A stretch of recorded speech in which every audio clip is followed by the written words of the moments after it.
ఇక టీడీపీ జనసేన సీట్ల సర్దుబాట్లు కొలిక్కి వచ్చినట్టుగా తెలుస్తోంది. జనసేన పోటీ చేయబోయే స్థానాలపై ఇరు పార్టీల మధ్య అవగాహన కుదిరినట్టుగా చెప్తున్నారు. ఆదివారం చంద్రబాబు పవన్ కళ్యాణ్ మధ్య చర్చలు జరిగాక జనసేన పోటీ చేసే సీట్ల సంఖ్యపై స్పష్టత రాగా ఇప్పుడు ఏ నియోజకవర్గాల్లో పోటీ చేయాలన్న అంశంపై క్లారిటీ వచ్చినట్టుగా చెప్తున్నారు. సీట్ల పంపకాల్లో భాగంగా జనసేన 23 చోట్ల పోటీ చేయడానికి సిద్ధమవగా అదనంగా మరికొన్ని సీట్లు అడుగుతున్నట్టుగా తెలుస్తోంది. గెలిపే ప్రాతిపదికగా జనసేనకు కేటాయించిన నియోజకవర్గాలపై 10 టీవీ ఎక్స్క్లూజివ్ రిపోర్ట్ మనం ప్రెసిడెంట్ చూస్తున్నాం. అటు జనసేనకు లభించిన సీట్లు ఒకసారి మనం 1 by 1 చూస్తే విజయనగరం జిల్లాలో నెల్లిమర్ల లేదా గజపతి నగరం, అలాగే విశాఖ జిల్లాలో భీమిలి, ఏలూరు లేదా కైకలూరు, తెనాలి, దర్శి లేదా చీరాల నియోజకవర్గాలు జనసేనకు దాదాపు కన్ఫర్మ్ అయిపోయాయి. పెడన, అవనిగడ్డ, విజయవాడ వెస్ట్, రాజంపేట లేదా రైల్వే కోడూరు, తిరుపతి లేక చిత్తూరులో ఒక సీటు దక్కొచ్చు. విజయనగరం జిల్లాలో నెల్లిమర్ల లేదా గజపతి నగరం నియోజకవర్గాల్లో జనసేన పోటీ చేయొచ్చు అంటున్నారు. నెల్లిమర్ల దాదాపు కన్ఫర్మ్ కావచ్చు అంటున్నారు. విశాఖ జిల్లాలో భీమిలి నియోజకవర్గం జనసేనకు దాదాపు కన్ఫర్మ్ అయింది. విశాఖ దక్షిణ, ఉత్తర నియోజకవర్గాల్లో ఒకటి జనసేనకు కేటాయించడానికి చంద్రబాబు ఓకే చేశారు. చోడవరం లేదా అనకాపల్లి, పెందుర్తి లేదా ఎలమంచిల్లో జనసేనకు ఈ 2 స్థానాలు దక్కే అవకాశం ఉంది. ఇక గోదావరి జిల్లాలో పిఠాపురం, కాకినాడ రూరల్, రాజోలు, పీగన్నవరం, రాజానగరం జనసేనకు ఫిక్స్ అయ్యాయి.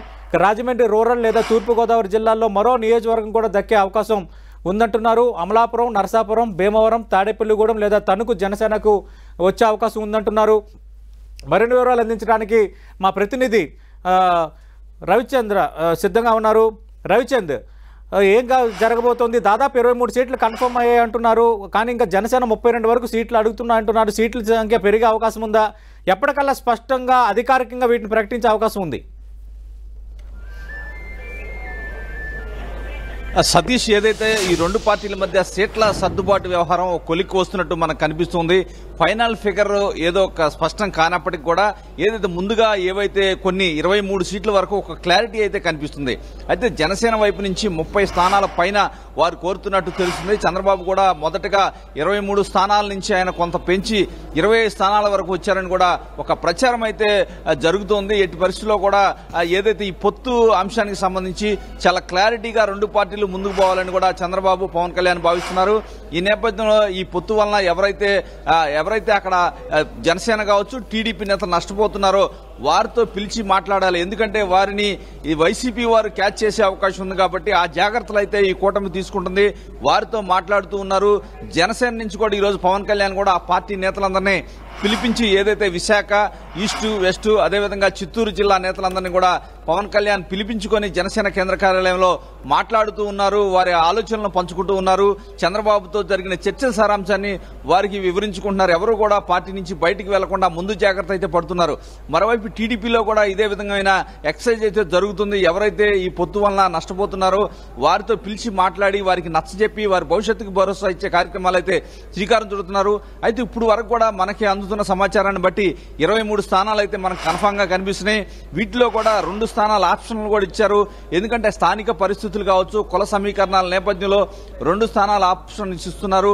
అక్కడ టీడీపీకి వచ్చే ఇబ్బందులు కావచ్చు, జనసేనకు వచ్చే ఇబ్బందుల్ని కూడా దృష్టిలో పెట్టుకుని ఆప్షన్స్ అయితే పెట్టుకుంటూ ఉన్నారు. మరే ఏదైతే 23 కాకుండా మరో 5-6 స్థానాలు కూడా కొంత ఏదైతే క్వశ్చన్ అయితే పెట్టుకుంటున్నారని చెప్పుకోవచ్చు. అయితే ఈ కూటమిలో బీజేపీ చేరుతుందా లేదా అనే క్లారిటీ అయితే రావాల్సి ఉంది. వీళ్ళని తొందరలోనే ఆ క్లారిటీ కూడా వస్తుంది. అప్పుడు ఫుల్ ఫ్లెడ్జ్డ్ గా ఏదైతే ఒక స్పష్టత, ఒక ప్రకటన వచ్చే అవకాశం ఉంది. అయితే వీరైతే ప్రకటన చేస్తున్నారు. 8వ తారీఖున ఏదైతే పవన్ కళ్యాణ్, చంద్రబాబు మరోసారి భేటీ కాబోతున్నారు. ఆ రోజు ఫైనల్ ఫిగర్ ని ఇద్దరు కలిసి మీడియా సమావేశంలోనే ప్రకటిస్తారని కూడా చెప్తున్నారు. ఈలోపు బీజేపీ నుంచి స్పష్టత వస్తుందా లేదా అనేది తెలియాల్సి ఉంది. అయితే ఇప్పుడే అందుతున్న సమాచారాన్ని బట్టి బీజేపీ కూడా కొంత పాజిటివ్ మూవ్మెంట్ లో ఉంది. కొంతమంది స్పందిస్తున్నారు. జాతీయ నాయకత్వం అని టీడీపీ నేతలు అయితే ఆశాభావం వ్యక్తం చేస్తున్నారు. వీళ్ళైనా తొందరలోనే బీజేపీ కూడా వస్తే కనుక రేసులోకి, వీరి కూటమిలోకి వస్తే ఈ పొత్తు విషయంలో కొన్ని సీట్లు సర్దుబాటు చేసుకోవాల్సి ఉంటుంది. జనసేనకి అదే సంఖ్య ఉంటుందా, కొంత తగ్గుతుందా అనేది కూడా తెలియాల్సి ఉంది. ఏది ఏమైనా ఇప్పుడు వరకు అయితే ఈ స్పెక్యులేషన్స్ అయితే నడుస్తున్నాయి. ఉదయం గోరంట బుచ్చి చౌదరి కూడా మనకు చెప్పడం జరిగింది. ఎట్టి పరిస్థితుల్లో కూడా సిట్టింగ్ శాసనసభ్యులకి మా స్థానాలు గ్యారంటీగా మాకు ఇస్తానని చంద్రబాబు హామీ ఇచ్చారు అని చెప్తూ ఉన్నారు. ఈ నేపథ్యంలో సిట్టింగ్ స్థానాలని జనసేనకి ఇచ్చే అవకాశం లేదని వీరు చెప్తున్నారు. అదేవిధంగా కుల కాంబినేషన్ చూసుకుంటే రాష్ట్రం అంతా ఒక యూనిట్ గా చూడాల్సి ఉంటుంది.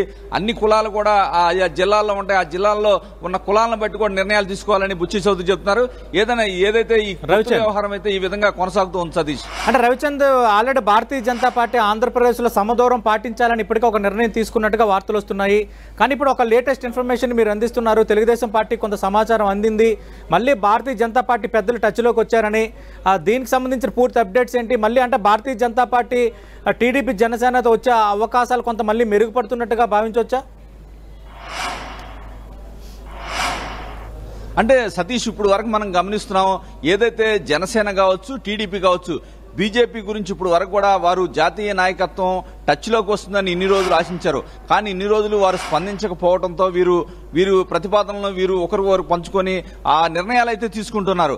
కానీ ఆఖరి నిమిషంలో ఈ రోజు కొంత టచ్లోకి వచ్చినట్టు సమాచారం విశ్వసనీయ వర్గాల ద్వారా సమాచారం వస్తుంది. జాతీయ స్థాయిలో వారిని ప్రభావితం చేసే కొంతమంది వీరికి టచ్లోకి వచ్చినట్టు చెప్తున్నారు. 9వ తారీఖు వరకు కూడా పార్లమెంట్ సమావేశాలు ఉంటాయి. ఆ తర్వాత కొంత జాతీయ నాయకత్వం నుంచి కొంత ప్రతినిధులు ఇక్కడికి ఆంధ్రప్రదేశ్కు వస్తారు, వారు మాట్లాడతారని ఒక అనధికారిక సమాచారం అయితే వస్తుంది.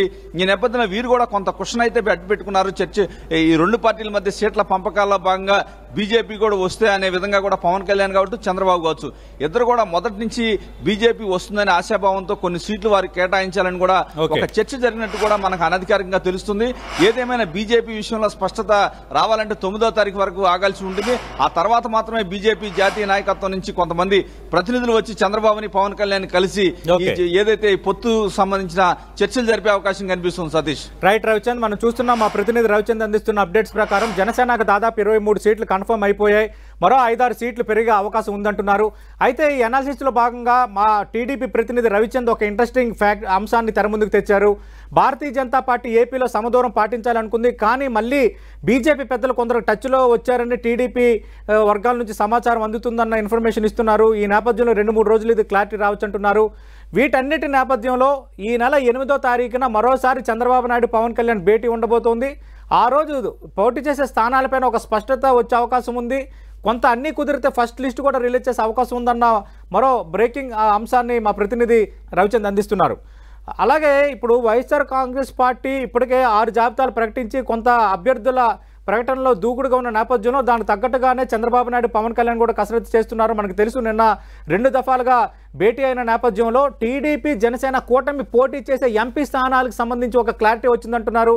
టెంటేటివ్గా కొన్నిటికి సంబంధించి అభ్యర్థులను కూడా ఆల్రెడీ టిక్ చేశారంటున్నారు. కొన్నిటికి సంబంధించి 1, 2, 3 అంటూ కొన్ని చోట్ల 1, 2 అంటూ కొన్ని ఆప్షన్స్ కూడా రెడీ చేసుకున్న నేపథ్యంలో దానికి సంబంధించిన పూర్తి వివరాలు టెంటీవీ సంపాదించింది. అలాగే టీడీపీ జనసేన కూటమి ఆంధ్రప్రదేశ్లో 25 లోక్సభ స్థానాల్లో పోటీ చేసే అభ్యర్థులకు సంబంధించి టెంటీవీ అందిస్తున్న ఎక్స్క్లూజివ్ రిపోర్ట్.